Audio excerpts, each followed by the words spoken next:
Wicket கொஞ்சம் ஸ்லோவாக இருக்குது. அப்போது அதுக்கப்புறம் கேப்டன் சொல்லியாச்சு கொஞ்சம் அட்ஜஸ்ட் பண்ணி போடான்னு சொல்லியாச்சு. அப்போ அது சக்ஸஸ் ஆகிடுது. டீம் எல்லாமே எல்லாருமே டுகெதராகி ஃபீல் பண்ணியாச்சு. அதுதான் மெயின் டேர்னிங் பாயிண்ட்.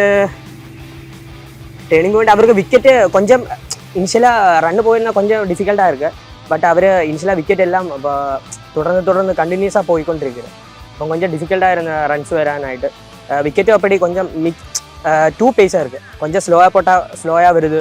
அது கொஞ்சம் டிஃபிகல்ட்டாக இருக்குது. அப்போ நம்ம பவுலர்ஸ் ஆனாலும் கேப்டன் எல்லாருமே அந்த அட்ஜஸ்ட் பண்ணி பிச்சு இம்மீடியட்லி ரீட் பண்ணி அது மாதிரி போல் போட்டாச்சு. ஸ்பெசிஃபிக்காக மீன்ஸ் ഇപ്പം ഫുള്ളാണ് 20 ഓവറും ആടുക. അത് ഇമ്പോർട്ടൻ്റ് ഒരു ഡിഫിക്കൽട്ട് ടാസ്ക് தான். ഇപ്പം ഡ്യൂ ഒന്നും അത്ര വലിയ ഇല്ല. ഡ്യൂ എല്ലാം கொஞ்சம் தான் இருக்குது. അപ്പം ബോൾ போடும்போதும் கொஞ்சம் கூட எஃபெக்டாக இருக்குது bowling போடும்போது. അപ്പം ബാറ്റ്സ്മാൻ കുറച്ചും കൂടി இனிஷியலாக ஃபுல்லாக ஆடியா கொஞ்சம் நல்லா இருக்கும். அதுதான்.